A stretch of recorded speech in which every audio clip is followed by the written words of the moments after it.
muestra cómo los fariseos critican a Jesús por permitir que sus discípulos arrancaran espigas en el sábado. Aleluya. Cuando Jesús sana también a un hombre que tenía una mano seca, dice la Escritura que conspiraron contra él para destruirlo. Cuando Jesús sanó a un endemoniado, también lo acusaron de orar bajo el poder de Beelzebú.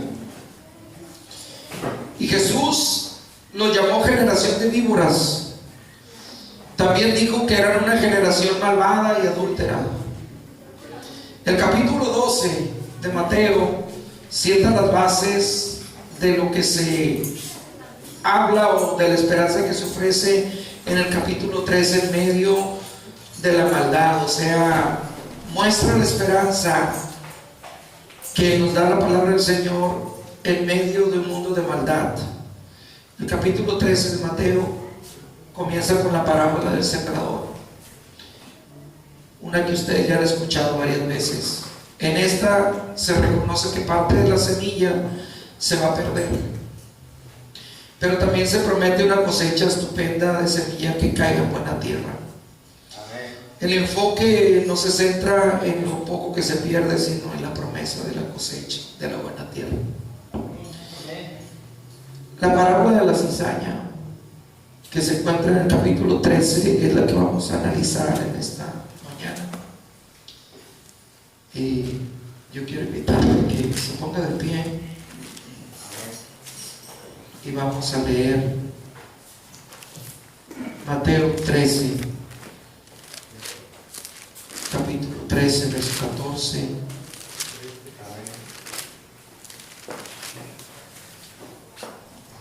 13:24, perdón.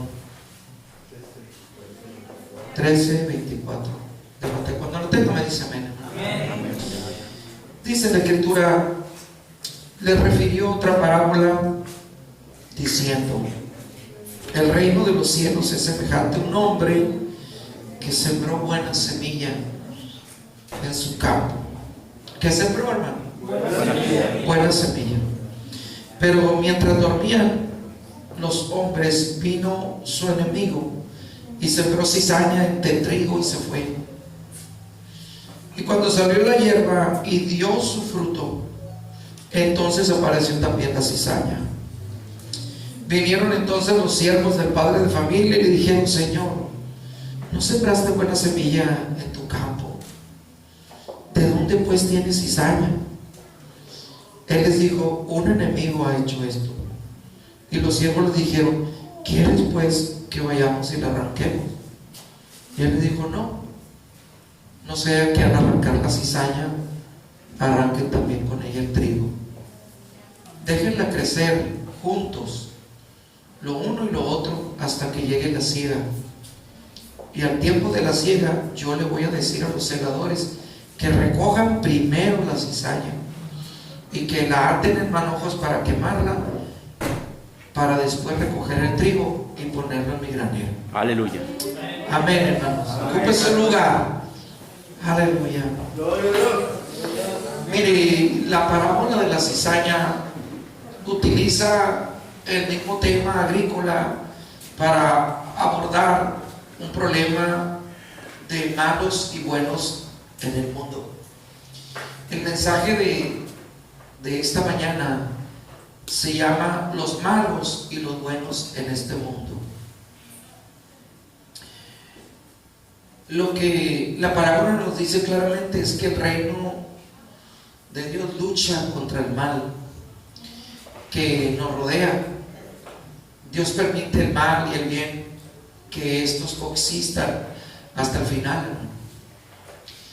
Muchas veces nosotros, ¿verdad?, quisiéramos que el mal se acabara de una, que si estuviera en nuestras manos desaparecer gente por lo malo, porque se lo merecen. Dijeran: pues si yo tuviera la oportunidad y Dios no me castigara por eso, yo creo que sí lo haría. Tal vez alguien está harto del mal que le rodea o de lo que oye. La parábola nos guía y anima a los discípulos y también a nosotros, que no se necesita eliminar lo malo en el primer momento. Dios se encargará del malo en el tiempo de la cosecha. Dice la Escritura que Dios ha hecho todo aún al impío para el día del juicio. Amén. Aleluya. Hay dos breves parábolas que se intercalan entre la parábola de la cizaña, la parábola de la semilla de mostaza, como la de la levadura. Y estas prometen grandes resultados a partir de pequeñas cosas. No debemos de desanimarnos con los pequeños comienzos.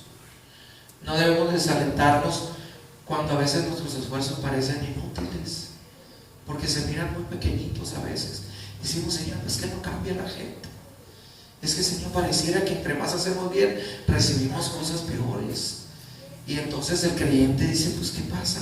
Pero tenemos que entender que estamos en medio de un mundo de maldad que se multiplica, no que se suma, se multiplica, dice la Escritura. Hay tres breves parábolas que siguen a la interpretación de la cizaña. Estas tres parábolas, una de ellas es la red, que tiene un significado similar a la parábola. También está la parábola del tesoro del campo y está la parábola de la perla de gran valor. Y todo esto representa el inmenso valor del reino de los cielos en este mundo. O sea, en esencia, hay 7 parábolas que animan a los discípulos a abordar la realidad de la oposición que vamos a recibir y también del mal que nos rodea. En medio caminamos en este mundo, prometiendo que esto no van a definir el resultado final de nuestras acciones. Al final, Dios y aquellos que seamos fieles vamos a tener la victoria con mucho, hermano. El capítulo 13 termina enfrentando una oposición que es constante. Cuando el Señor se va de Nazaret, su pueblo lo rechaza. Entonces vamos a analizar, hermano, esta parábola del trigo y la cizaña. Yo les he testificado que regularmente siempre yo recuerdo de dónde predico en la Biblia, y tengo siempre en mi memoria cuántas veces predico de un determinado texto, y esto es aproximadamente la tercera vez que yo hablo de este mensaje. Y cada que presento un mensaje, siempre comprendiendo que sea de parte de Dios, aprendemos algo nuevo y yo descubro algo nuevo también. Esta parábola nos dice que es como el reino de los cielos, y dice que esta semilla fue una semilla buena puesta en el campo. No era una semilla mala, dice que era una buena semilla, pero que mientras dormían, dice que el enemigo vino y sembró cizaña entre el trigo y se fue. Pero la cizaña no se notó hasta que el trigo dio fruto. O sea que el trigo y la cizaña crecieron, pero no se distinguían hasta que tuvo que aparecer el fruto de unos y de otros. Y los que han trabajado en el campo, los que tienen una vida o han tenido una vida en el campo, saben perfectamente que el trigo y la cizaña se parecen mucho, de lejos. Y también saben, ¿verdad?, que cuando ya está próximo a la siega, la cizaña y el trigo se distinguen porque el trigo se empieza a doblar, pero la cizaña permanece erguida. Entonces, nosotros tenemos que entender algo muy interesante aquí en esta parábola. La cizaña es tóxica, y que si se revuelve con el trigo a la hora de hacer la harina, obviamente tendrá una sustancia que producirá un daño. De igual manera, nosotros tenemos que entender que, decía yo que al principio no se distinguen, porque cuando la cizaña va creciendo, aparte de su parecido, dice que las raíces de la cizaña y el trigo se entrelazan. Y es difícil identificarla por ese motivo. Y es también muy difícil tratar de arrancarlas, porque cuando están entrelazadas también se traen el trigo. Miren, hermanos, muchos predicadores han dicho: es que en la iglesia hay trigo y hay cizaña. Es importante entender que cuando el Señor está explicando la parábola, Él nos está diciendo que el campo es el mundo, que el trigo son los hijos de Dios y la cizaña son los hijos del maligno. Entonces, como decía en la introducción, es importante entender que cuando se habla del campo, se habla del mundo en general, y esto no solamente tiene que ver con el pueblo de Israel, con la iglesia o con el creyente, sino es entender que en este mundo hay buenos y malos. Es lo que tenemos que entender. Y esa maldad puede trastocar la iglesia. Claro que sí. A ver, hermano, entonces, ¿cómo está eso? Recuerda, hermano, que la separación en todas las parábolas que nosotros vemos en la Escritura nunca será antes del juicio, sino será en el día del juicio. Por consiguiente, el bien y el mal coexisten, como decía al principio. Y a veces, aunque nosotros podemos darnos cuenta de la conducta de maldad, de acciones pecaminosas, hay cosas, ¿verdad?, que la Biblia nos enseña que se tienen que atender. Pero cuando hablamos de separación, tenemos que entender que las ovejas y los cabritos no se separan dentro de la iglesia. ¿En dónde se separan las ovejas de los cabritos?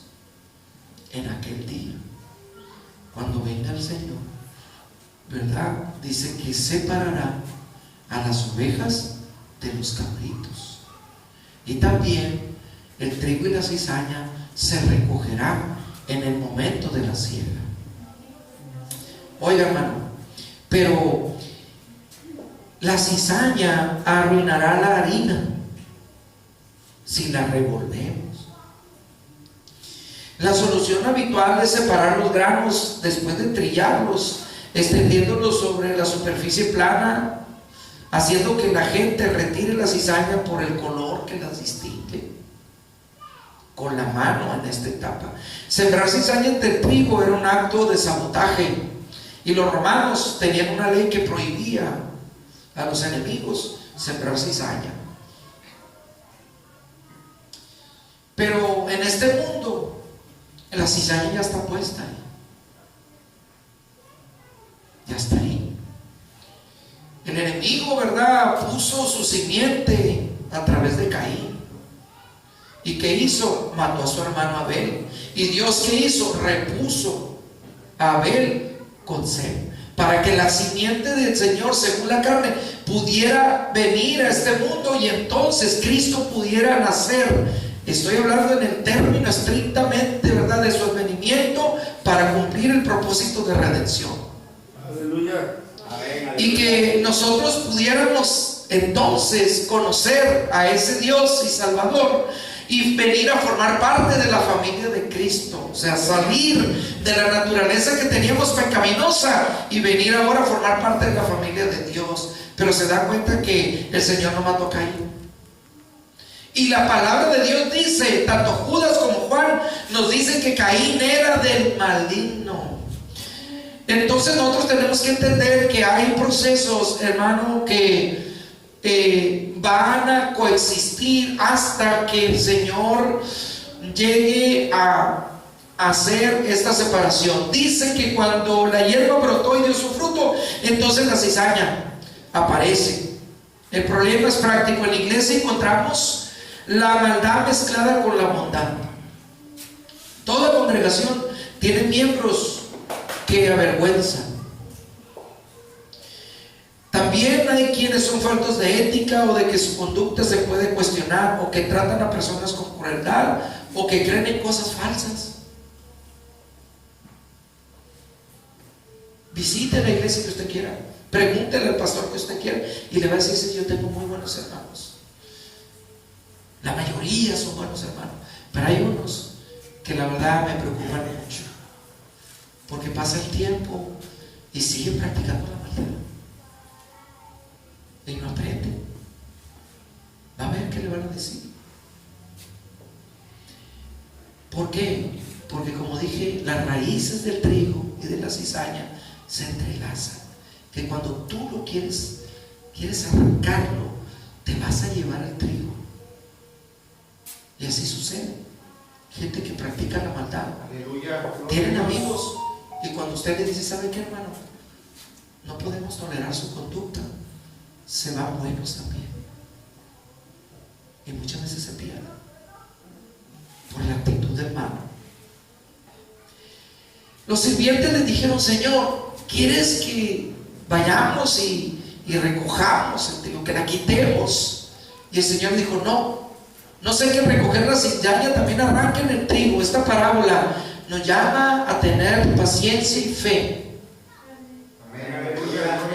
Tenemos que tener paciencia con los que no cumplen con lo que Dios nos pide, pero también tenemos que tener la fe en Dios, que Dios traerá su castigo en el momento oportuno, porque en nosotros no vamos a dar ni la recompensa, ni en nosotros está dar el castigo de los malos. ¿Sí? Jesús nos llama a no actuar para no crear problemas de los que nosotros resolvemos, para no destruir lo bueno con lo malo, para no arrancar el trigo con la cizaña. Y aquí quiero dejar algo muy en claro: no estoy hablando de aquellas cosas que requieren disciplina en la iglesia. No vaya a confundir. La disciplina en la iglesia es un asunto esencial de la vida en el cuerpo de Cristo. Amén, aleluya. O sea, no confunda lo que estoy diciendo. Yo lo que estoy diciendo es que yo no puedo cambiar a un mal hermano o a una mala persona. El único que lo puede hacer es Cristo. ¿Sí? Es importante entender eso. ¿Por qué? Porque piense usted por un momento. ¿Estaba Judas cuando el Señor estaba explicando esta parábola? Claro que sí. ¿Sabía el Señor que Judas lo iba a traicionar? Sí. ¿Lo corrió? ¿Sabía que lo iba a vender? Sí. ¿Sabía lo que hacía el Señor acerca de Judas? Claro que sabía.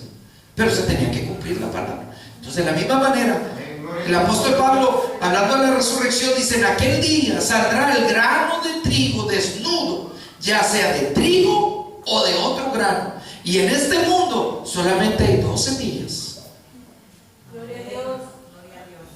Trigo o cizaña. No va a ser semilla de naranja, de toronja, de limón. No piensen en eso. Solamente en este mundo hay dos semillas: hay trigo y hay cizaña. Y yo lo voy a llevar a preguntarse algunas cosas importantes. El Señor dijo: dejen que crezcan juntos hasta la siega. En términos proféticos, la siega es el fin del tiempo. ¿Sí? Hasta la siega. No se desesperen. La diferencia, o a diferencia de Dios, nosotros no podemos conocer el corazón de las personas, ni a dónde los llevará su vida, ni el poder que pueda, o el potencial de su redención. Dios no nos ha dotado de la perspicacia necesaria para nosotros decir: este se pierde y este se salva. Por maravilloso que pudiera tener el mundo, o fuera todo puro, un mundo sin pecadores, Jesús nos dice que solo en la siega será posible la purificación. Intentar lograrla antes resulta un problema y un desastre. Destruye a los buenos junto con los malos. Los segadores lograrán separar en el tiempo la siega según el plan del Señor pronto, hermano. Porque todo tiene su tiempo. En una palabra, necesitamos escuchar que mientras luchamos por hacer la voluntad de Dios, en la iglesia donde hay a veces gente que simplemente no entiende, los cristianos a veces buscamos o insistimos en centrarnos en las cosas menores. Se tolera con mucha facilidad lo que es intolerable. Se niega a dar nada que se acerque a la décima parte de las cosas, y se frustran muchos esfuerzos de manera constante. En una palabra, necesitamos escuchar cuando nos sentimos tentados a endurecer nuestros criterios o limpiar las listas por disciplinar a miles o muchos miembros descarriados. O sea, también tenemos que entender que quienes están en las bancas necesitan escuchar y encontrarse con otros cristianos con una lengua que a veces es muy soez, con un estilo demasiado controlador o algo que es demasiado superficial. Al final de cuentas, hermano, sea como sea, la iglesia será redimida completamente, pero todavía no. ¿Por qué? Porque el mal y el bien están en este mundo. El Señor dice: cuando venga lo perfecto, sabremos cómo fuimos conocidos. En tanto, entonces, ¿qué es lo que nosotros necesitamos? Si queremos una iglesia santa, necesitamos comenzar a orar para que Dios nos conceda la paciencia con aquellos cuyo discipulado actual es deficiente, y que también nos ayude a recordar que nuestro discipulado o nuestra vida como discípulos a veces también lo es. No podemos interpretar la parábola como una prohibición a la disciplina. Jesús nos dice específicamente qué se debe de hacer cuando alguien peca en la iglesia, pero es interesante recordar que entre los discípulos a quien Jesús les está dando esta interpretación, como dije hace un momento, se encontraba Judas, que lo traicionó, Pedro, que lo habría de negar, Tomás, quien dudaría de él, y Santiago y Juan, cuya preocupación de ellos estaba centrada en la ambición personal de dónde se iban a sentar en el reino de los cielos. Al final, solo Judas se perdió. Y entonces podemos nosotros pensar que si hubiera pedido perdón, probablemente se hubiera salvado. ¿Sí me estoy explicando? Entonces, ¿qué vemos aquí? La paciencia en el plan de Dios aquí es útil en la relación. Un esposo, haremos bien en ser pacientes con nuestra esposa, por más imperfecta que sea. Y una esposa debe de hacer lo mismo con su esposo, por más imperfecto que sea. Los padres hacemos bien en ser pacientes con nuestros hijos, por más imperfectos que estos sean. Y los hijos hacen bien también en ser buenos hijos, por más imperfectos que sean sus padres. De igual manera, hermano, todos tenemos que entender que debemos de aprender a guiar y a disciplinar a todos los que están bajo nuestro cuidado, por más deficientes que podamos ser uno o lo otro. Pero no estamos llamados a tolerar lo que no es tolerable. Hay momentos en que es necesario terminar una relación de una manera decisiva, porque es abusiva, porque es violenta, y debemos de afrontar la condición humana que todos tenemos. Somos pecadores viviendo entre pecadores, pero redimidos. Amén. Gloria a Dios. Si exigimos demasiado, condenamos demasiado rápido y rompemos relaciones con demasiada facilidad. Nos condenamos a una vida de relaciones que solamente darán vueltas y a una soledad. Quienes esperamos recibir la gracia también debemos estar dispuestos a brindarla. En otras palabras, si usted quiere perdón, tiene que estar dispuesto a darlo. Y le voy a poner algo sobre la mesa que es muy importante, muy importante. Mire, a veces nosotros actuamos como dueños de lo que se nos confió, como si nosotros fuéramos los amos y no los siervos. Le voy a explicar.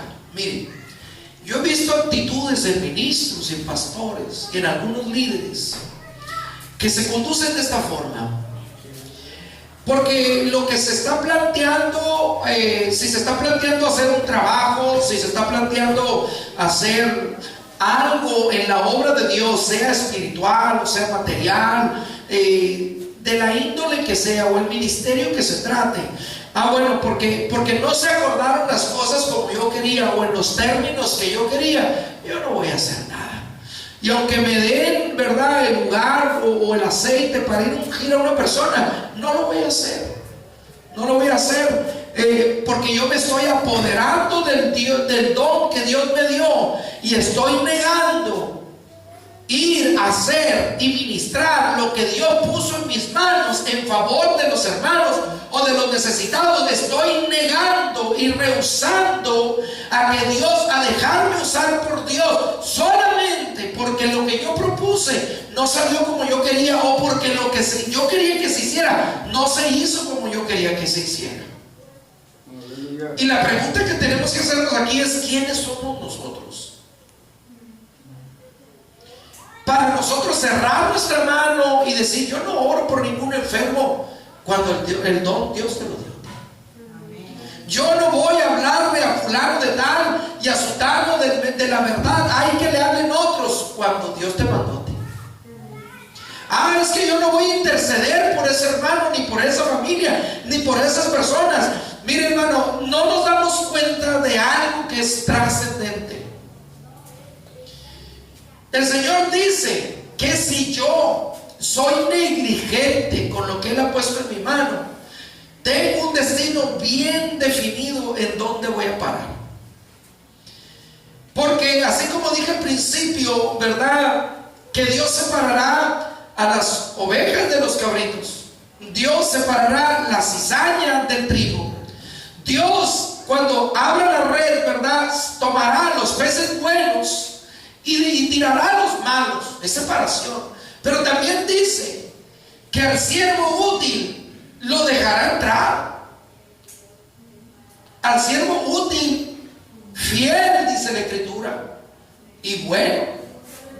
Pero también dice que al siervo inútil, malo y negligente lo lanzará, dice, en la oscuridad, donde será el lloro y el crujir de dientes. Amado hermano, lo que tenemos en nuestras manos no es de nosotros, es de Dios. Amén. Y Dios te llamará a cuentas, ¿verdad? Y muchas veces por la maldad alrededor, en el mundo, en el trabajo, en la iglesia, en la familia, en la escuela, donde sea, estamos rodeados de maldad, hermanos. Amén. Y a veces por esa maldad yo cruzo mis brazos y digo: que lo hagan otros, no me interesa. Que cooperen otros, que ayuden otros, que otros den su tiempo, que otros oren, que otros ayunen. Hermano, ¿por qué está diciendo eso?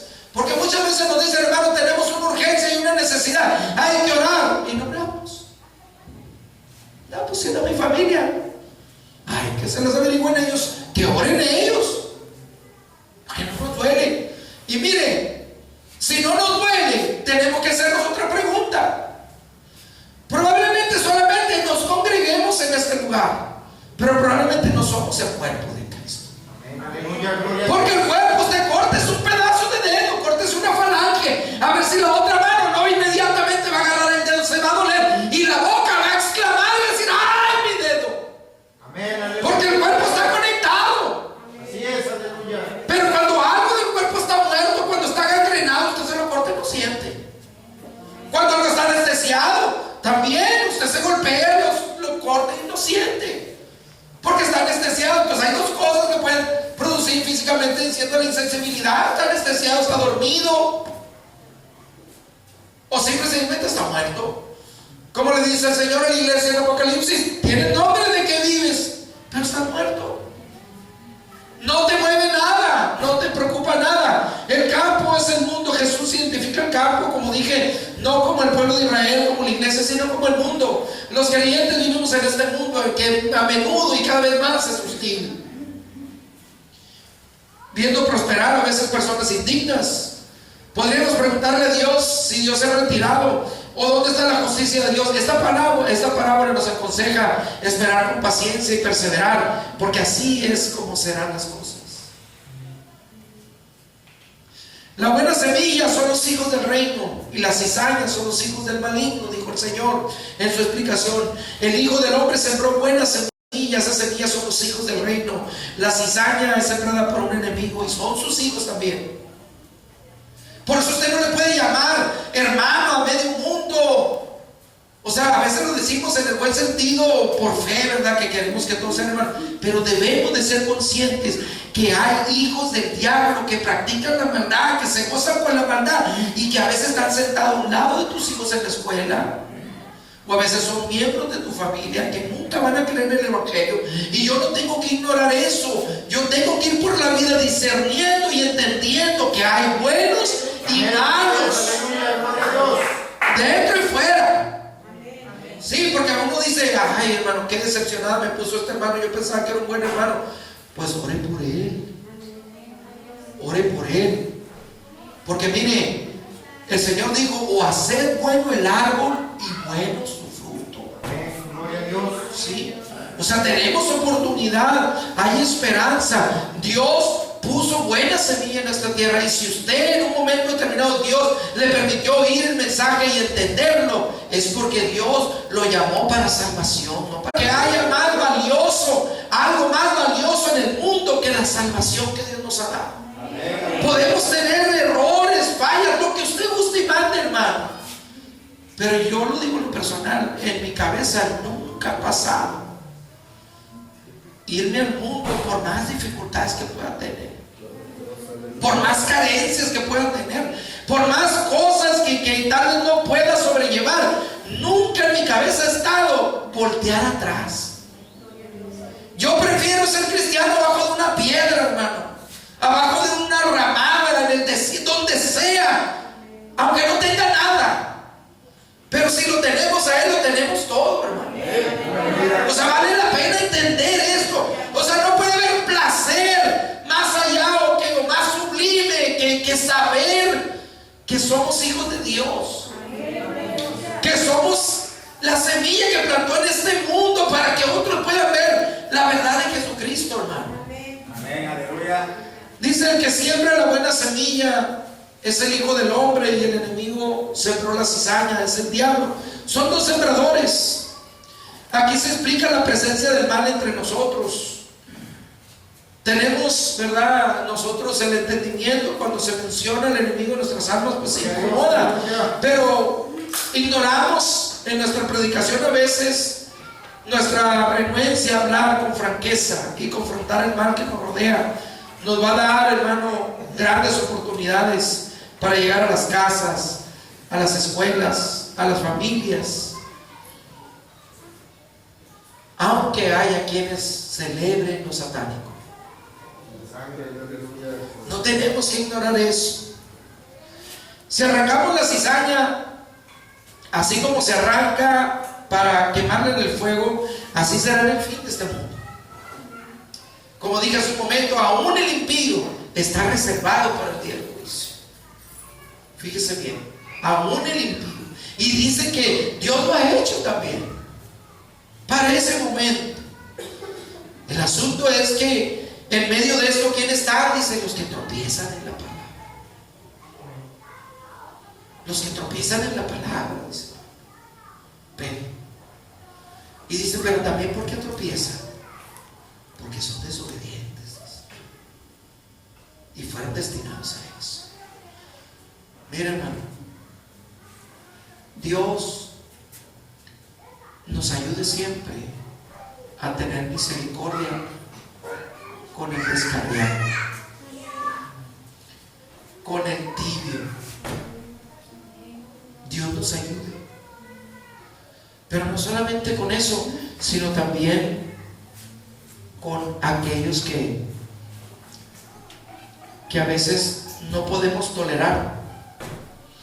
El Señor le está diciendo a los apóstoles que habrá fuegos que serán purificadores al final de los tiempos, y que debemos de estar preparados, porque Dios va a destruir al malo, dice la Escritura. no habrá memoria de él.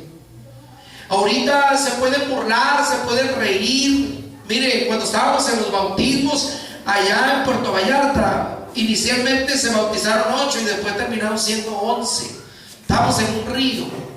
Dentro de los que se bautizaron había como 3 adolescentes entre 13 y 14 años, y había personas adultas, ya adultos mayores, y otras personas adultos jóvenes. Y yo observaba a distancia a un grupito de niños de la misma edad parecida de los adolescentes que se estaban bautizando. Y a lo largo, porque era un río muy ancho, donde pasa la autopista, estaban los pilares enormes que sostienen la autopista, y abajo por ahí pasa el río. Y había unas familias de aquel lado del río conviviendo, y del otro lado estaban, del mismo lado donde nosotros estábamos bautizando, pero a distancia estaba un grupito de niños que algunos tenían la edad de los jovencitos que se estaban bautizando. Y cuando nosotros estábamos cantando los coritos, ellos estaban bailando burlonamente los coritos que nosotros estábamos cantando. Entonces yo volteé y los empecé a mirar fijamente, y me les quedé mirando por un momento, y entonces seguían bautizándolos y yo los estaba mirando, y de repente dejaron de hacer eso y se fueron para el lado donde estaban sus padres, pero otros de allá de lejos estaban haciendo lo mismo. Y después, ya casi para terminar, llegó otro pick-up y sacó 4 bocinas y las puso de frente donde nosotros estábamos, y le subió todo el volumen, ya casi nosotros para terminar. ¿Qué estoy diciendo yo con esto, hermano? Dice que echarán en el horno de fuego, o la cizaña será quemada, es sinónimo de juicio. Y dice, y ahí será el lloro y el crujir de dientes. El Señor nos está diciendo gráficamente esto, no para que nos alegremos, sino para que nosotros podamos advertir al malo. Porque los que están en el peligro del fuego son ellos, son los que hacen tropiezos, dice la Escritura. Para que crean, porque dice, ahí será el crujir de dientes, dice, de todos los que hacen iniquidad o practican la maldad. Esta palabra, los que ponen tropiezo o son tropiezo, viene de una palabra griega que se llama shandala. Son los que incitan a otros a pecar. Son los tentadores, los destructores de la fe, quienes se convierten en un impedimento en el camino de la fe de otra persona, se piedra de tropiezo.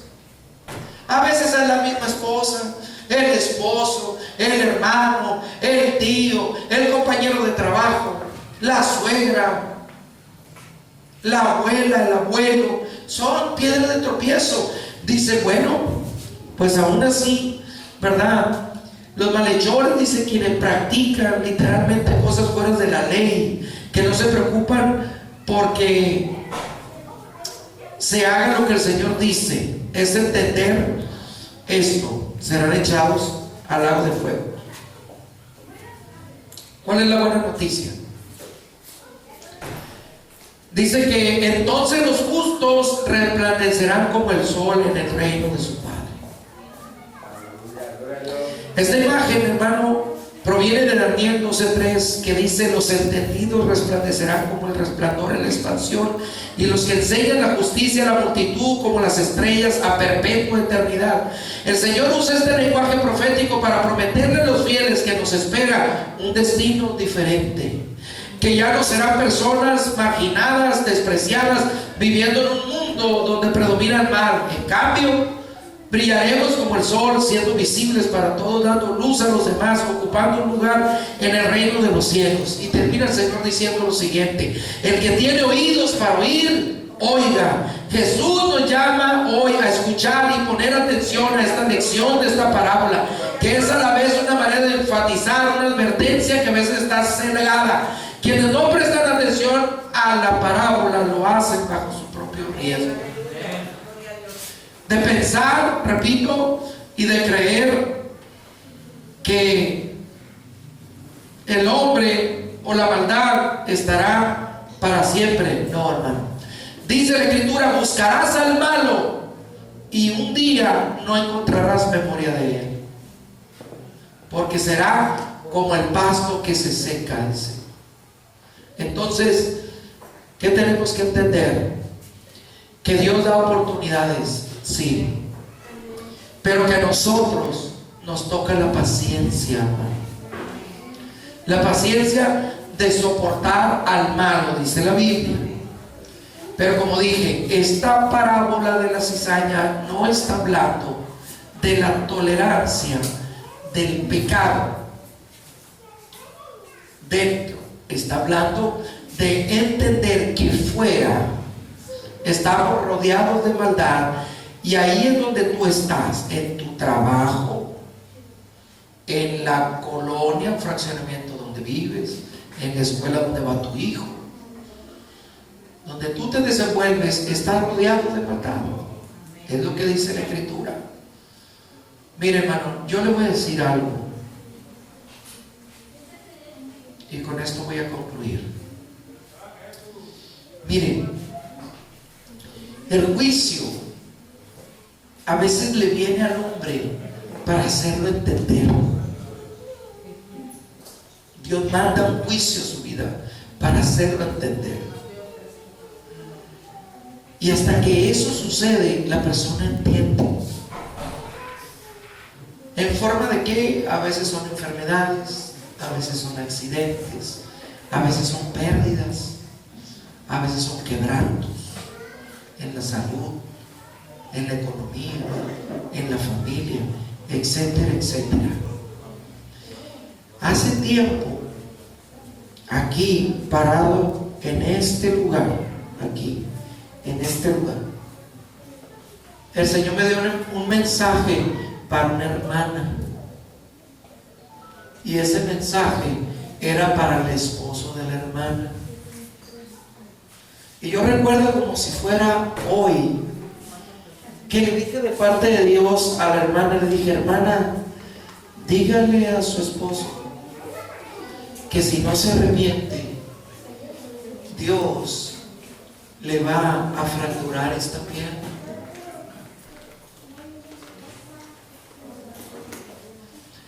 Y la hermana como que tuvo temor de darle el mensaje a su esposo. No se lo dio. Y en la semana siguiente me dijo: ¿sabe qué, hermano? Casi andaban atropellando a mi esposo en la moto que había comprado. Yo no sabía que ese hombre había comprado una moto. Pero después resultó que ese hombre le pasó la moto a alguien de su familia que estaba apartado del Señor.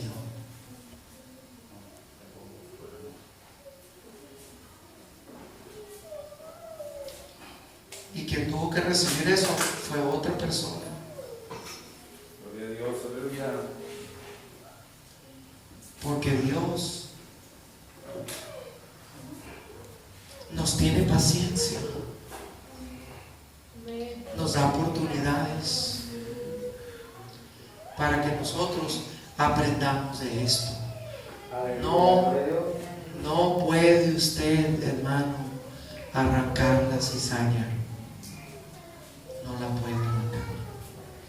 Déjela, porque Dios es el que se va a encargar. Amén. ¿Qué tenemos que hacer? Lo que hizo el Señor. Lo que muchas veces yo les he dicho. Yo no veo en la Escritura al Señor maltratando a Judas. No puedo ver un texto donde Judas le hable descomedidamente el Señor a Judas. Por el contrario, yo veo al Señor dándole un don para que pueda funcionar en el reino de los cielos. Porque entre de los 12 que mandó el Señor a predicar el Evangelio, ahí iba Judas. No le dijo el Señor: mira, ustedes 11 se van y tú, Judas, te quedas aquí. No, le dijo: ve y observa el poder que yo te estoy dando. No conforme con eso, él comía del mismo plato que comía el Señor. No le tuvo ninguna reserva, le dio el mismo amor que le dio a los demás.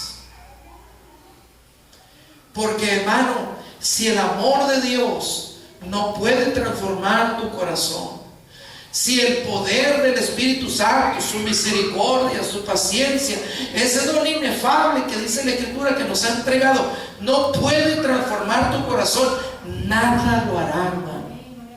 No lo hará nada. Y no con eso estoy diciendo que no ore, que no ayune, que no clame a Dios, porque Dios es soberano y Él tiene en su mano la vida del hombre. Lo que yo estoy diciendo es que el juicio no nos toca a nosotros. Cuando digo el juicio, de quién se salva y quién se pierde, porque a usted Dios no lo ha puesto para condenar ni para salvar. Amén, aleluya, gloria a Dios. Dios nos ha puesto a nosotros para ayudarnos unos a otros, para amarnos unos a otros. A eso sí nos ha puesto el Señor, para que la gente vea la luz del Evangelio. Pero la Biblia dice: pero si la sal se hace insípida, ¿quién la quiere? ¿Para qué sirve? Para nada, dice. No sirve para nada. Y yo le decía a mis estudiantes ahí en la mañana: ¿de qué sirve un foco apagado? De nada. Entonces la gente, ¿cuándo se va a fijar en el creyente? Cuando éste cambia, cuando se mira la diferencia. ¿Por qué? Porque si usted apaga la luz, hay una diferencia, y si le enciende también. Entonces de eso se trata. Esta parábola nos habla de perseverar en medio de un mundo de pecado y de ser pacientes con los demás. Amén, gloria a Dios. Pero en la paciencia, como dice el Señor. Aleluya, gloria a Dios. Por eso estoy insistiendo: no me confunda. No estamos hablando de tolerar el pecado, una conducta pecaminosa. Estamos hablando de entender que el único que tiene en su mano el destino del hombre se llama Jesús. Amén, amén, aleluya. A nosotros nos toca amonestar, a nosotros nos toca aconsejar, a nosotros nos toca enseñar, a nosotros nos toca mostrar el fruto del Espíritu Santo en nuestra vida, para que los demás vean y digan: sabe que es cierto lo que está diciendo el hermano, es cierto lo que me está aconsejando mi padre, es cierto lo que me dice mi mamá, es cierto. Eso nos toca a nosotros. Amén. Amén, aleluya, gloria a Yo Dios. le invito a que se ponga de pie, hermano. Aleluya, gloria a Dios. Buenos y malos en este mundo, tenemos que manifestarles que Dios nos ha cambiado. Aleluya. Yo quiero invitarle, hermano, en esta hora. Probablemente el Señor, usted se sienta como los hermanos de la iglesia en Éfeso. Dijo: no puedes tolerar a los malos. Has probado a los que se dicen apóstoles y los has hallado mentirosos. Hay quienes, ¿verdad? No podemos estar cerca a veces de gente que el solo hecho de estar cerca de ellos y escuchar lo que dicen nos fastidia. Pero tienes que soportar a veces un turno ahí con esa gente. Pero el Señor dice: yo admiro eso, que has guardado mi palabra, que has descubierto a los que dicen falsos ser apóstoles y son falsos maestros. Pero tengo una poca cosa contra ti: que amas mi doctrina, que la conservas, la defiendes, la enseñas, la predicas, la vives, pero has dejado tu primer amor. Aleluya. Por tanto, dice, te aconsejo, vuelve a hacer las primeras obras. En otras palabras está diciendo: vuélvete a tu primer amor. Mire, hermano, voy a decir esto y me voy a voltear para no ofender.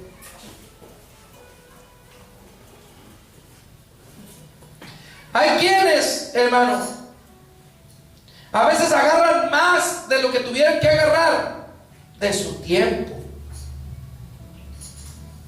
¿Sabe por qué? porque sienten que no han sido llamados a nada. Cuando la Biblia innumerables veces nos está diciendo la responsabilidad que tenemos. Amén, aleluya. ¿Sí?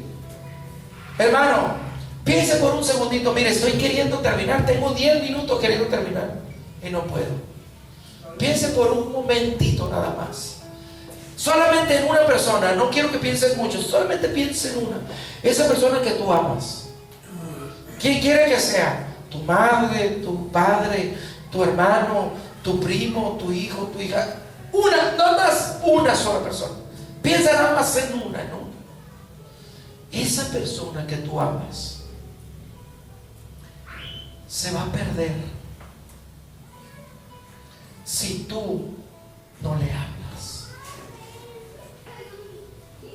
No, hermano, pero es que fíjese que hay otros que le pueden hablar. Hay otros que le pueden testificar. ¿Saben cuál es la diferencia? Que tú la amas o lo amas. Y el amor impulsa ¿a qué? A soportar todo, a poder todo. Amén. Amén, aleluya. Entonces yo lo quiero hacer meditar en esto, hermano. Pase este altar con ese entendido. Con ese entendido. Amén, gloria a Dios. No, hermano, es que yo no le tengo paciencia, es que ya me agotó la paciencia. Pues pídale a Dios en este día que le dé paciencia. Dígale al Señor, es cierto. Es como dije, es como aquel que de manera egoísta está cerrando sus manos para orar por un enfermo sabiendo que Dios lo puede usar para hacer un milagro. Está cerrando su boca sabiendo que Dios lo puede usar para dar una palabra de vida a alguien. Está negando sus pies de ir detrás del perdido. Mejor prefiere irse para otra parte e invertir tiempo en otra cosa. ¿Sí me expliqué, hermanos? Amén, amén, aleluya. Hermano, yo le invito hasta el altar. Vamos a cantar. Y yo le invito, venga hasta el altar, hermano. Piense en lo que ha dejado de hacer, en lo que ha dejado de tener paciencia delante de Dios, y decirle: Señor, Señor, ¿por qué no me renuevas? ¿Por qué, Señor? ¿Por qué no me das un nuevo corazón? ¿Por qué no, Señor, me pones un espíritu noble, recto? ¿Por qué no? Usted puede decirle al Señor: Señor, ¿por qué no enciendes el fuego en mí como en el principio? Que no parabas, Señor, de hablarle a la gente. Aleluya. A ver si podemos cantar esa vestiduras nuevas. Aleluya. Yo ahora aquí estoy. Aleluya. Dígale. Perdona mi tardanza. Aleluya. Venga, hermano. Escuchado tu voz, Señor. Andaba lejos de tu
el altar.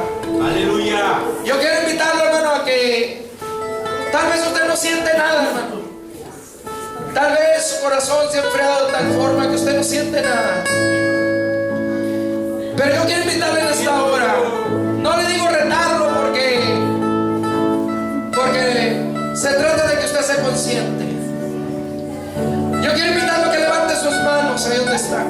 Si usted le queda algo de vida, si usted todavía hay algo de vida en el Espíritu, yo le invito a que levante sus manos en esta hora. Y vamos a decirle al Señor: Señor, ayúdame a no ser un criticón. Ayúdame, Señor, a no solamente estar mirando los defectos. Más bien ayúdame y dime qué puedo hacer, Señor. ¿Cómo puedo yo ayudar a mis hermanos?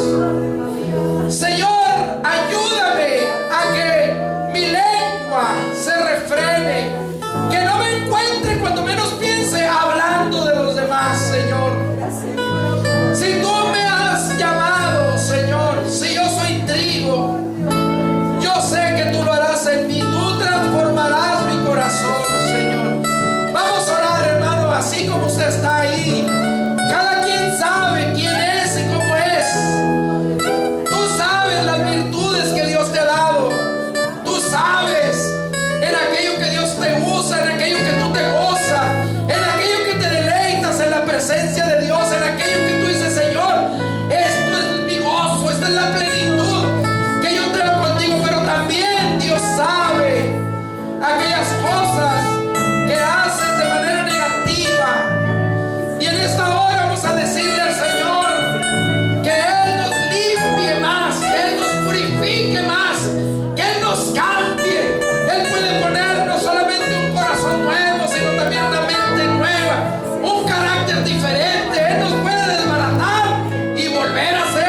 Jesús. Bendito sea tu nombre. Aleluya. Aleluya. Adóralo, hermano. Adóralo. Gloria a Dios. Bendito seas para siempre. Busque su rostro, hermano. Busque su rostro. Todos unánimes, juntos en oración. Levanta tus manos al cielo. Cuando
Paz de Cristo, hermano, ya estamos para terminar.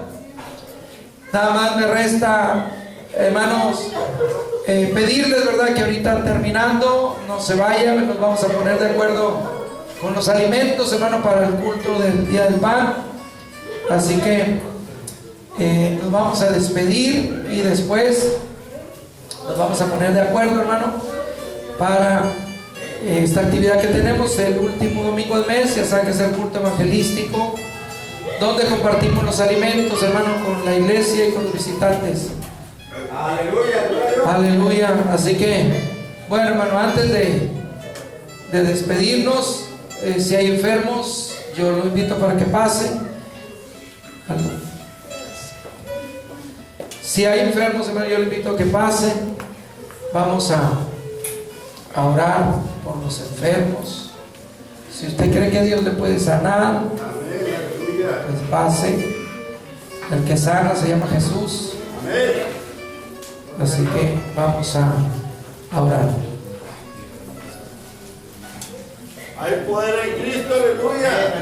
Gloria a Dios. Bendito tu nombre, Señor Jesús. Amén. Bueno, hermanos, vamos a orar.